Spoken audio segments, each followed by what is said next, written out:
A message from the Mayor. On behalf of my colleagues on Vancouver City Council and the citizens of Vancouver, I am pleased to welcome the participants of the first annual 2022 Immigration Conference. As Mayor, I am proud that the City of Vancouver is home to a diverse and multicultural population.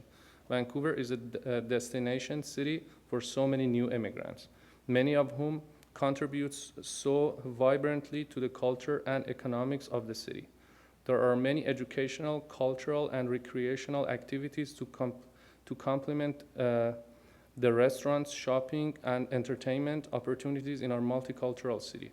I am confident all those attending the conference will gain a renewed sense of achievement in past accomplishments and an optimistic view of the future. Best wishes for a successful symposium. Sincerely, Mayor Kennedy Stewart. Thank you very much for attending. Welcome to Immigration Conference 2022, hosted by Mansouri Immigration Firm in collaboration with Siava Ideas Accelerated. To open the conference formally, ladies and gentlemen, please welcome Carrie Lynn Barkley, representing Mansouri Immigration Firm.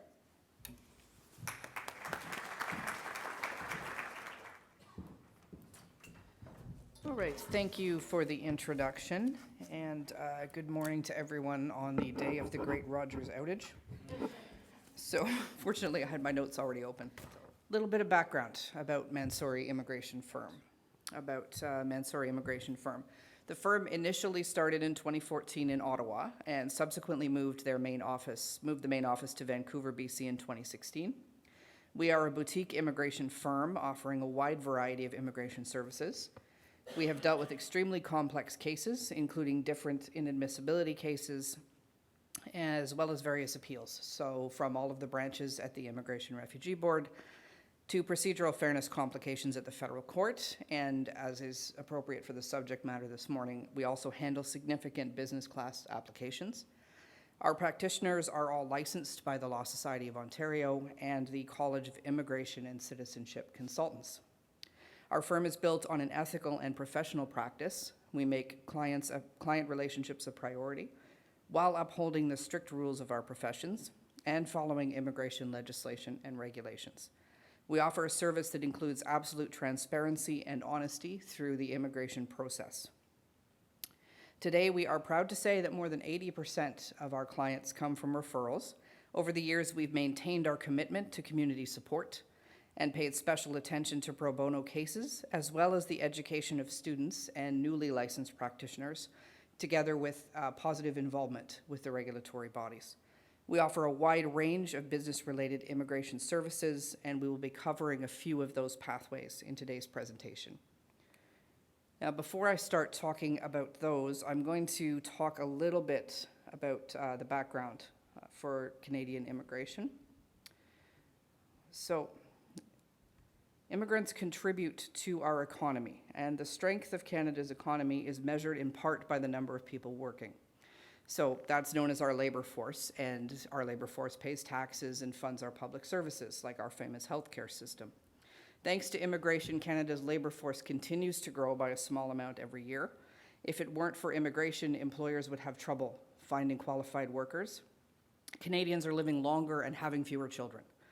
So more people are retiring, there are fewer students in our schools. As a result, the pool of Canadian-born existing and potential workers is limited in Canada. So immigrants contribute to the economy not only by filling gaps in the labor force and paying taxes, but also by spending money on goods, housing, and transportation. Employers are already having trouble finding Canadian-born workers to fill the jobs. There are work shortages all over the country. More than 6 in 10 immigrants have been selected for their positive economic impact on our economy. Immigrant entrepreneurs specifically create jobs and attract investment to Canada, and they drive innovation. Most of our immigrants have excellent science, technology, engineering, and math skills, and they make up about half of all STEM degree holders in Canada. These skills are extremely important in our knowledge economy. For immigrants to find work here, it is important to make sure their education, training, and experience meet Canadian job standards. The most recent report from the Minister for Immigration makes a number of comments about immigration over the past few years during these unprecedented times. Canada's permanent and temporary residents supported Canada's resilience during the pandemic, particularly through their work in long-term care, health care, the food sector, and other frontline services. Temporary foreign workers contributed significantly to our agriculture and crop production sectors over the course of the pandemic. The future of Canada lies with its immigration programs. Just to give you a sense, immigrants make up a significant and increasing share of our population. 4 in 10 people that currently reside in Canada are either immigrants or children of immigrants. Immigration has become the primary source of population growth in Canada in recent decades, driving more than 80% of our population growth. Without immigration, our population will decline in about 10 years, and it will not recover without immigration. Immigration also contributes to our labor force. Just over 1/4 of our working age population, so those aged 24 to 54, are immigrants. Immigration will be essential to the growth of the working age population. Our working age population is also projected to decrease over the next 20 years, and without immigration, it will not increase again. Temporary and permanent residents are able to meet specific labor market needs. In some industrial sectors, relatively high proportions of the workforce are immigrants and temporary residents. Permanent residents who become entrepreneurs create jobs, attracting investment to Canada, driving innovation. Demographic changes in Canada during the pandemic highlighted the importance of immigration. Over the past 5 years, immigration has accounted for 3/4 of our total population growth here. That figure dropped to 58% in 2020 because of border closures and other impacts. So as of January 2021, Canada's population was over 38 million, but it had only increased by 0.1% from the previous quarter. This is the lowest annual growth in numbers since 1945, and it is the lowest percentage of growth since 1916, both of which followed wars. So we are now at a wartime level of population growth in Canada, which is not a good thing. We also hit a record high number of deaths in Canada during the pandemic. We lost 300,000 people. Birth rates remained at 1.47, which is lower than the replacement rate required. So what do we then do about this? The COVID-19 pandemic has clearly highlighted the importance of immigration to Canada. The economic immigration class is the largest source of permanent resident admissions to Canada, approximately 58%. In 2020, the number of individuals admitted to Canada under the economic class was over 100,000. This was a decrease of 46% from 2019. So these levels have to come back up, which speaks to the importance of the business immigration programs. So one of the key elements of our, One of the key elements of this is the labor market impact assessment. Labor market impact assessments are essential when a foreign national is applying for a work permit for the purposes of managing their Canadian business. An applicant has to demonstrate that their presence in Canada as the owner of their own venture will not have a negative impact on the local labor market. Proper advertising of job opportunities, ethical recruitment practices, and adherence to regulatory requirements are essential to obtaining the positive LMIA. The applicant has to show their presence will result in the creation of new job opportunities for Canadians. I think if we go backwards, we get to the IMP. The International Mobility Program covers some situations for which an applicant doesn't need to obtain a labor market impact assessment. The government won't expect the Canadian employer to go through the recruiting process.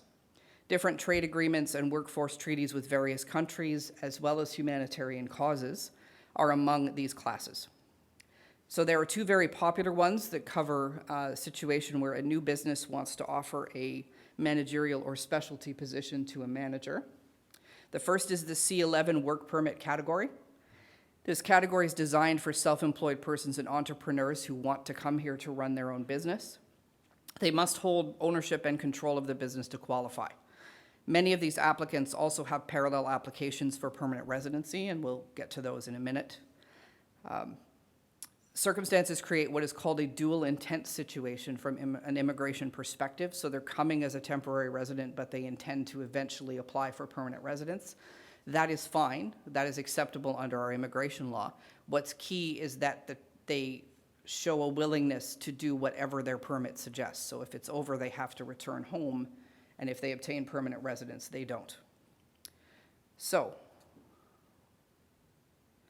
the C11 process,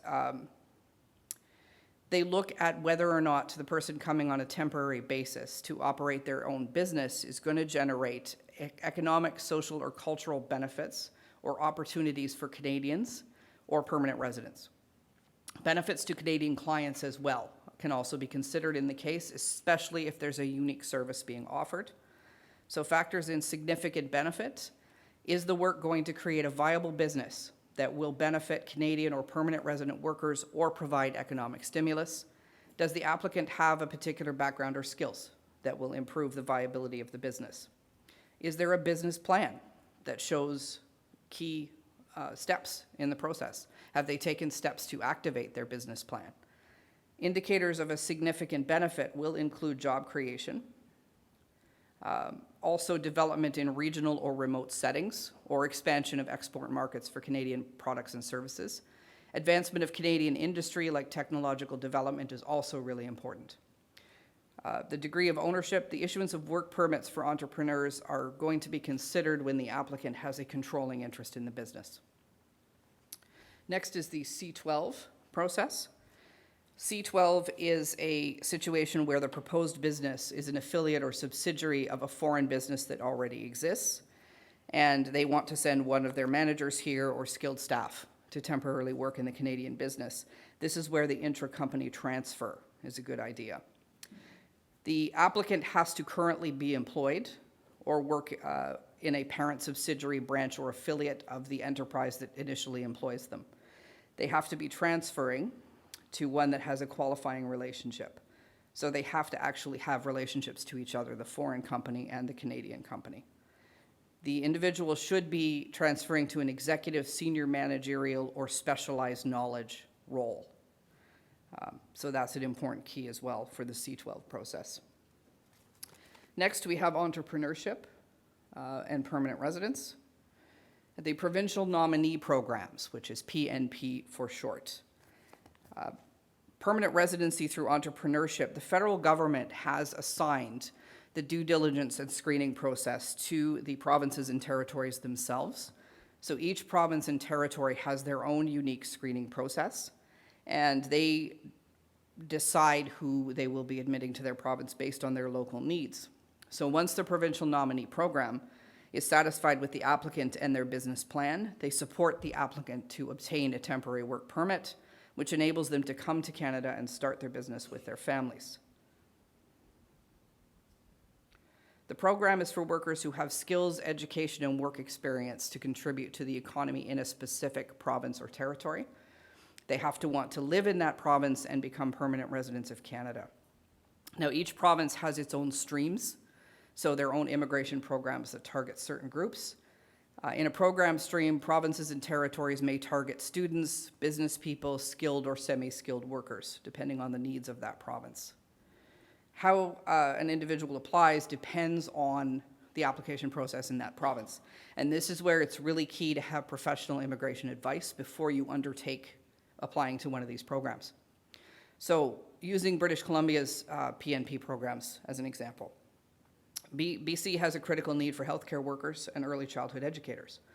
So they have priority access to those jobs when people apply. You get a better chance at assessment under the eligibility criteria. In addition to healthcare, BC is also looking for technology workers.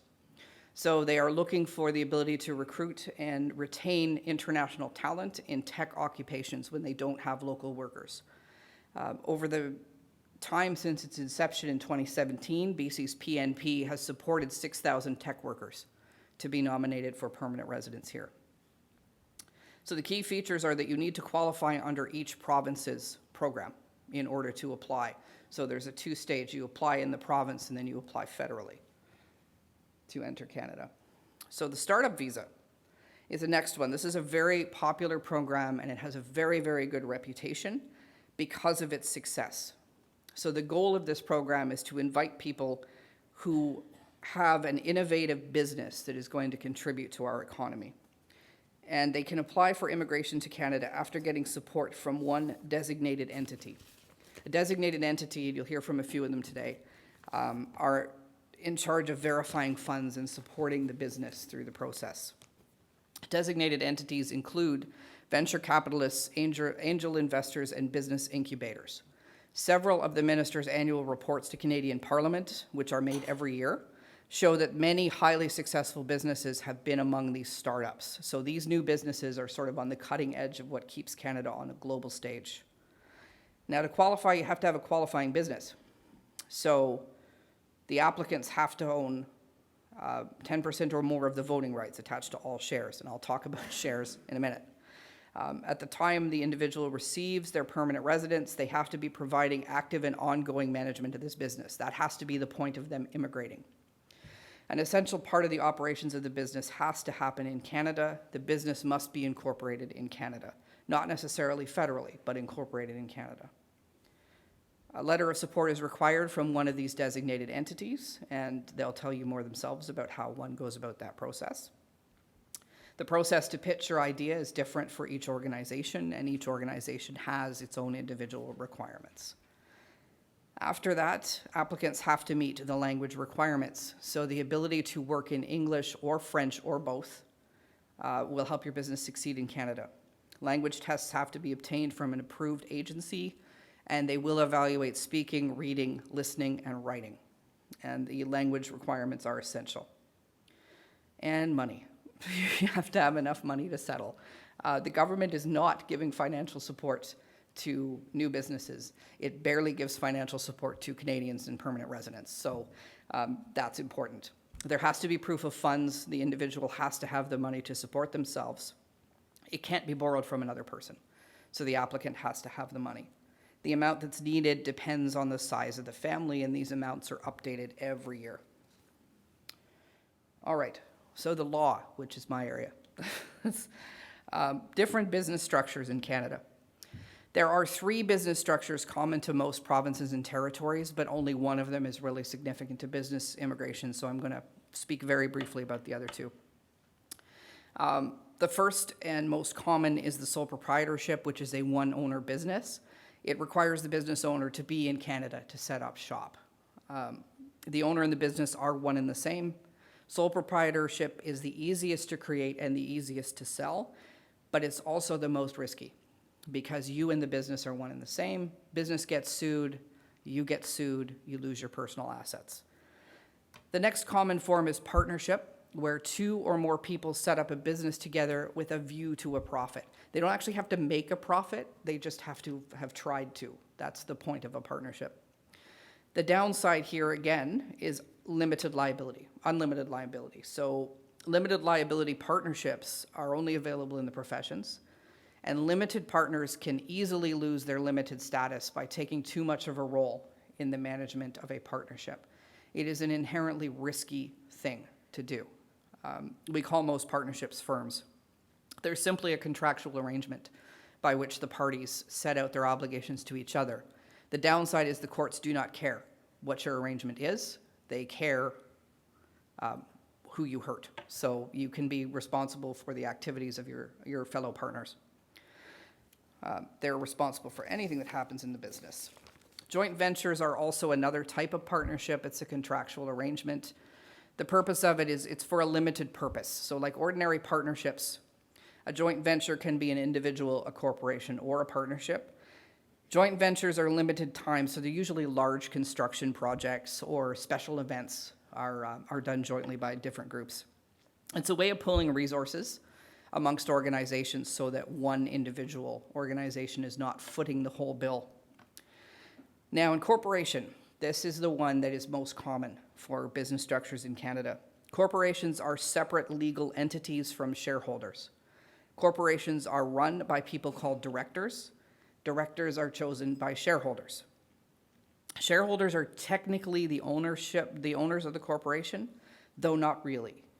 It's an ownership interest in the corporation. The corporation is a legal person.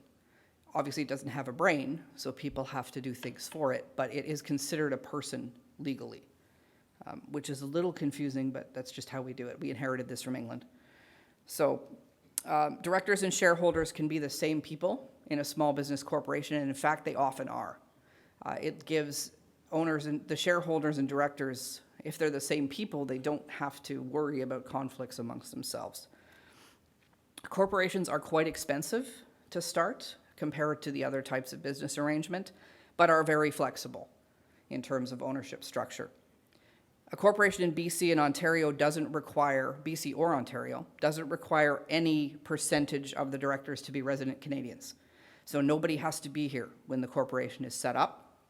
It is possible to set it up before you arrive. The important thing to keep in mind is there are ongoing filing requirements. It is really, really important to get advice from a Canadian lawyer before you set up a corporation, because it is easy to disincorporate yourself just by not doing filings on time. So again, legal advice is pretty key. So having said all of this, what happens if your application is rejected? Well, we have a couple options. There are things called appeals and there are things called judicial review. Appeals are available for decisions by a tribunal in the immigration context. So the Immigration Refugee Board, there are 2 appeal boards within the Immigration Refugee Board that allow appeals, and some of those can go onward to the federal court. The federal court procedure is called a judicial review. Judicial review is different than an appeal. An appeal is an attempt to alter a previous decision. Judicial review is to assess the fairness of the process. That's the purpose of judicial review. So in most immigration decisions, and all of the decisions made by visa officers, appeals are not permitted. So judicial review is the only route you can take. The judicial review is the court taking a look at the decision of the officer and determining if the officer followed a fair procedure, which means they reviewed the whole submission, they didn't ignore parts of the submission that contradicted their reasoning, or if there was a credibility issue, the applicant was allowed to provide updated submissions. This doesn't mean that every decision you disagree with can be judicially reviewed. It is only where there's an issue with the decision. We prefer to preview the original application before we file if Mansouri firm didn't actually do the application. We don't want clients to have unrealistic expectations about their chances. It's not a quick process. It is months before the court makes a decision if there is no settlement offer from Minister's Counsel. And lately there hasn't been a lot of those quickly. Why is the original application important? Well, it has to be as strong as possible. We are restricted to the materials filed on the original application. No new material can be filed on an application for judicial review. So a strong initial application is key to a positive result because that is the evidence I'm looking at to determine if the officer has made an error. You have no protection if you don't use a professional. So your best result is to have an application prepared by a registered Canadian immigration consultant or Canadian lawyer. These applications are too important to try and do them yourself or to try and undertake doing them with someone who is not licensed. So if you use the services of a ghost consultant, and they're called ghost consultants because they don't have a license here, although they may appear to know what they're doing, you have the right to ask for proof of licensure before you obtain services from someone. So it's best, you don't send money until you know for sure that someone is licensed to offer those services in Canada. We have 2 stages to a judicial review application. First is the leave stage. We submit the documents to the court and a judge determines whether or not there's a fairly arguable case. So, sorry, skip ahead here.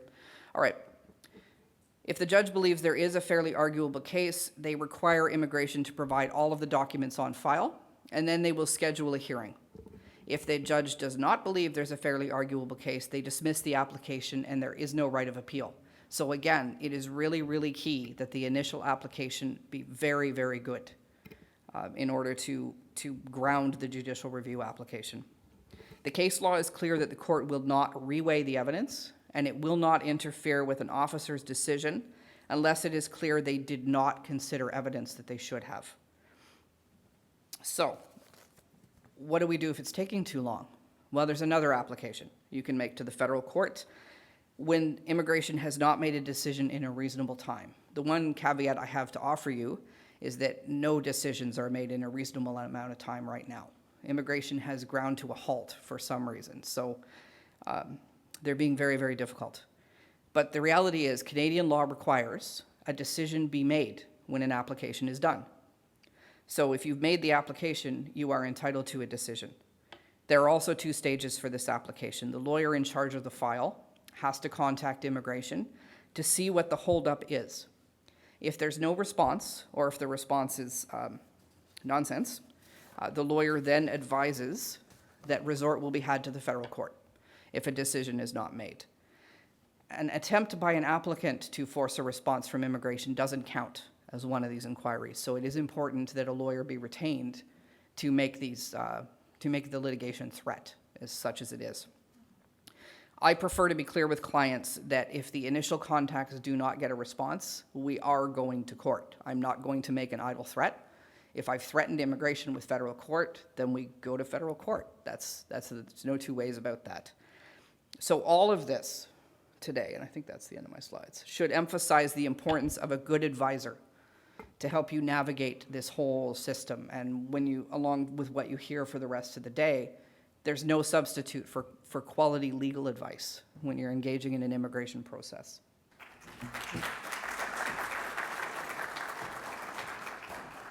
CIAVA Ideas Accelerated Organization's mission is to foster entrepreneurship and facilitate localized investment opportunities. CIAVA's team has extensive hands-on experience across PMP and federal business plan immigration programs, providing business plan research and writing services to immigration lawyers and consultants.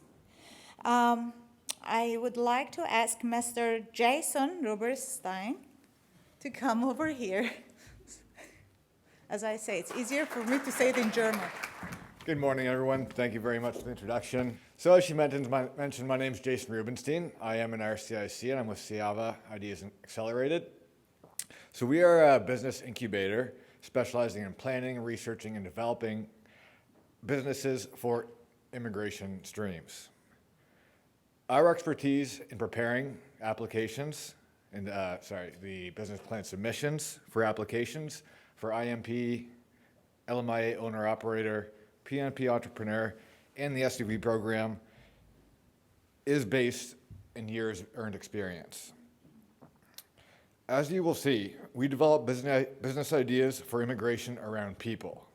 By leveraging entrepreneur strengths and identifying areas in need of development, we foster growth and entrepreneurial success by providing support through our extensive professional network and slew of resources that new Canadian entrepreneurs would otherwise have difficulty accessing.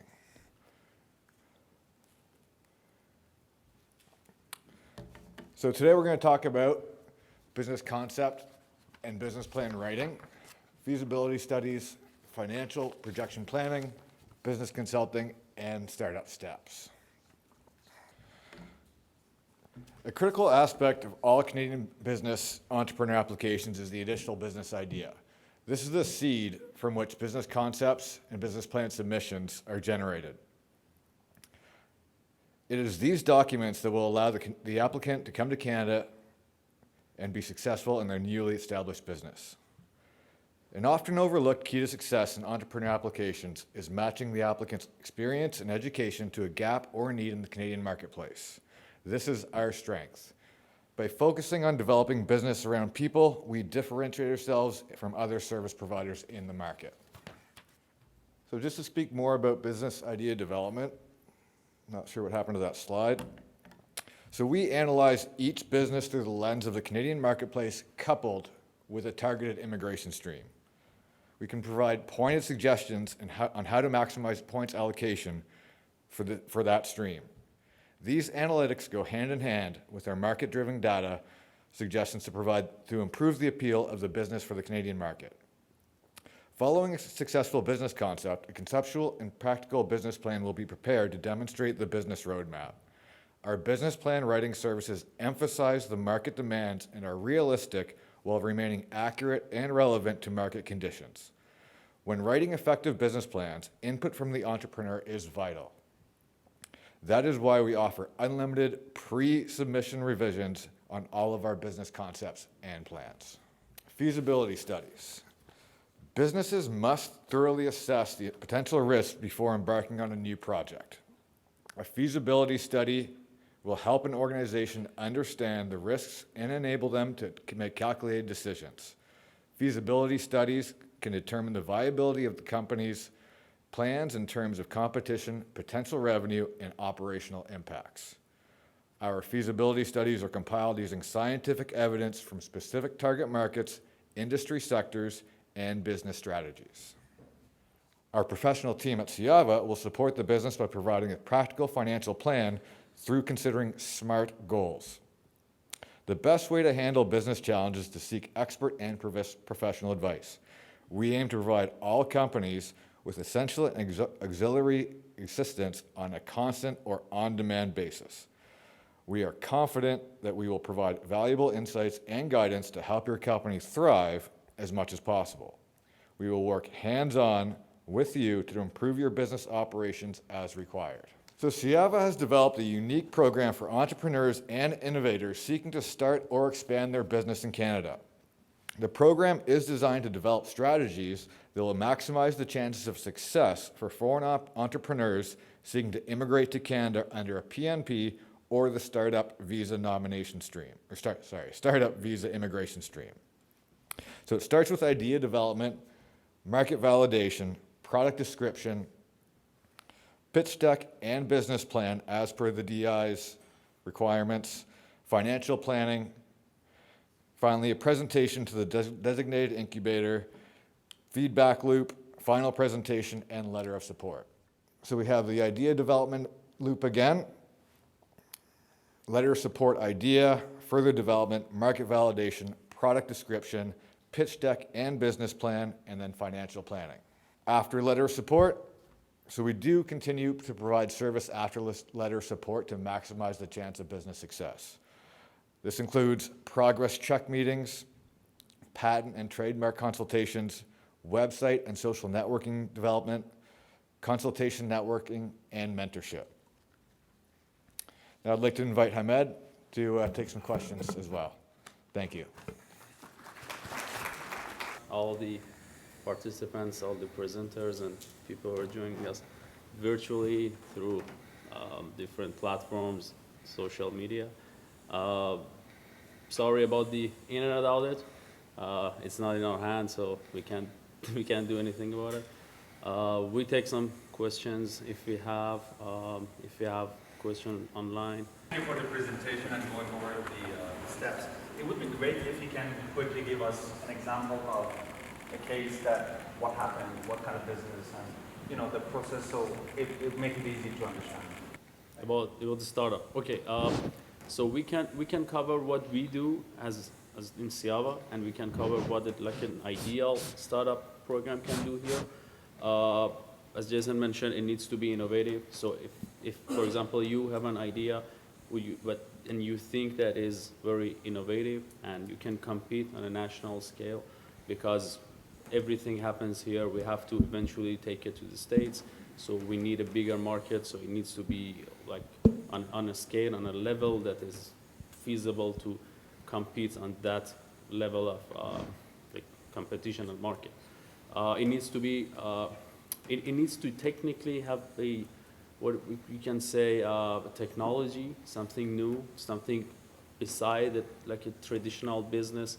Like if you have like a garage and creating things, it can be something like that, something on a very low level. You can scale it in the future, but it should be scalable. So you have to have something in mind, do your market research, start your business plan writing, start with your business concept, try to find a designated organization, get a letter of support, and after you have everything in place, you can start actually doing your business. We have many clients who have their own business back in home or even here in Canada, and before even they think about getting into the startup program, they have their business and like platform and everything ready. And after they receive the letter of support, they just start to expand it and do it the way that the business startup program requires. What we do is before we even start with writing the business plan, we do a very thoroughly market research.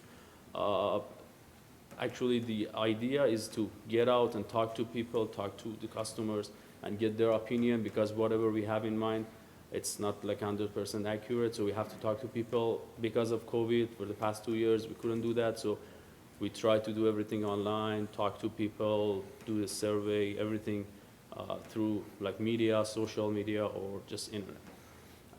Then we come up with the business concept. We check the financial aspect, do the financial feasibility study, come up with the business plan. So when we have the business plan, we go to designated organizations, we try to get a lot of support, and after we receive a lot of support, we start with our services for the part for the after letter of support, so post LOS. You have your letter of support, you apply to immigration, you're trying to come here and get a work permit and work on your venture, but it's like a big deal, so you can't do everything by yourself. You need consultation. Of course, designated organizations are there to help you. If you have angel investors, mostly they have some interest in your business, so they will help you for sure. If you have a venture capital, a little. If you have a business incubator, they do mostly more than those two. But we are here as well, so we help you with your networking. If you find any like a specific profession, if you need like help to develop your website, if you help to apply for a grant or for any type of, I would say, financial assistantship, if you're trying to, after even getting a lot of support, if you're trying to find some investors, sell your shares, anything that can help you expand your business, and hopefully you will be successful. And in very near future, you can sell your business and exit and go to the next one. Thank you. Do you have an idea how long the process takes usually? Is it months or years? Before we receive a letter of support, because letter of support plays a very important, like a key role in this whole process. Usually it takes at least like 3 to 4 months. And after that you apply, technically you're very busy to apply to immigration. You need a work permit, you need a permanent residency, so you get your file together. People just tend to focus on that part and just let go of the business venture for at least a month or a couple of weeks. And after that, you have to start your business. It doesn't matter if you received your work permit or not, you have to start it. It depends on the country which you're applying from for a work permit. If you're in Canada right now, it takes approximately 4 months. And after a work permit, because you apply for permanent residency simultaneously, right now it takes 31 months. So after 31 months, the immigration officer for sure will ask for the progress that you have. So you need to have a progress report ready. That is one of the services that we provide. Because throughout the 31 months or even more, we have our regular meetings. So we check everything, we give you feedbacks, we help you to prepare that progress report. So by the time that the immigration officer opens your file, you have your progress report ready. Thank you. You're welcome. Any online question or other question? Yeah, there are a few questions, but I believe that you have already answered them all. But after we receive the LOS, do we have to do market validation again? Oh, yeah. This is something that people ask often. The thing is, as I say, it takes at least 5-6 months before you can come here and start your business.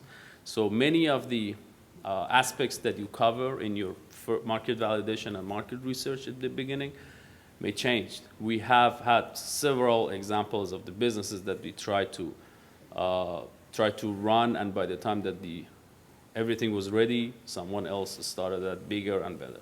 Because you never know, other people can do it in their basement, in their garage, and you never understand what stage they're at.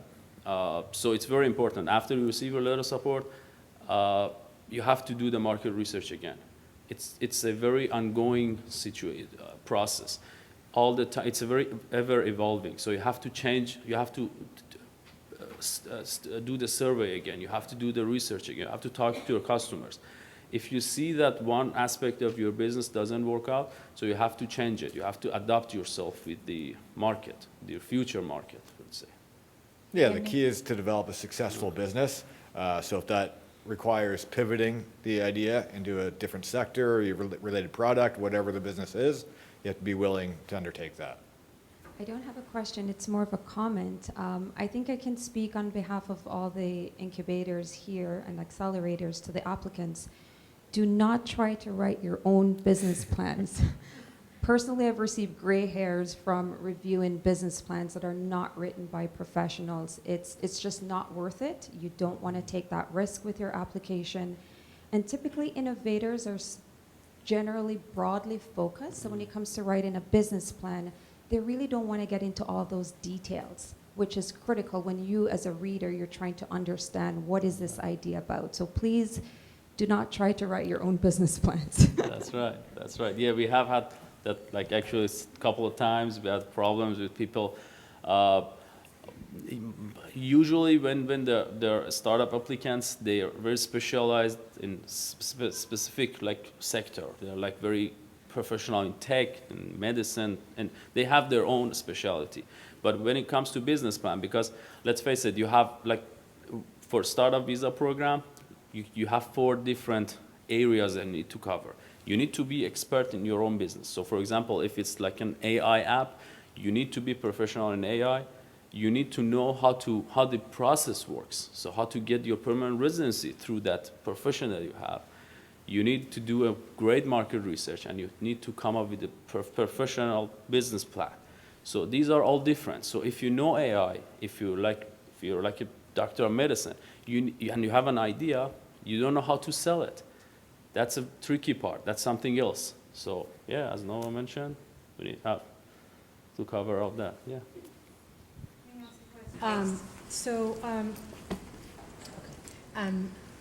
Would you be able to further elaborate on pivoting business? My understanding is that when you get a letter of support, you get it for a specific business idea with a specific projections. So, and I do understand your comment that it's ever evolving. However, if you do have a letter of support for a very specific business, so how do you pivot after when you arrive, even if you know there are other competitors out there? This pivoting comes especially to selling and to your market, your future market. So some examples, we had some businesses that trying to sell something that's very, very unique and specific. And after they did the market research, after they received the LOS, they understood that that doesn't make sense and that doesn't make them money. So they pivoted and tried to make it a subscription based. So everything changed, like the market research changed, the financial projection changed, because, for example, instead of selling each unit for $500, they tried to make $10 per month. And in the long run, it helped them a lot, and they're more successful right now.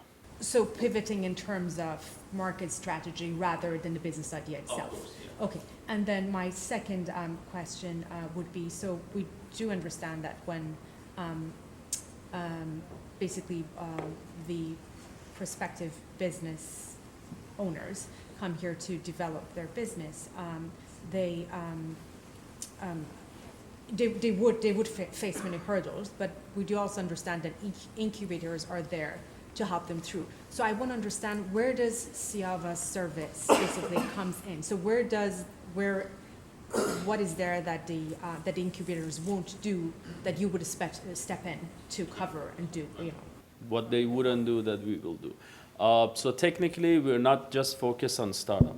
We have entrepreneur clients. We have Canadian clients that they're thinking about running a business, and that's totally separate from immigration. So they have nothing to do with immigration. They just want help with their business. So we already have that system in place. And for our entrepreneur clients, their system, their path is totally different. So we have all those in place. So when we help a client to get a lot of support, we're not gonna just leave them high and dry. We know that business incubators are there, but we can't be sure that the clients do their due diligence and do whatever the business incubator asks them. and they cannot force the client to do something. We are worried about the result of their application, so we are there to help them even if they can't help themselves.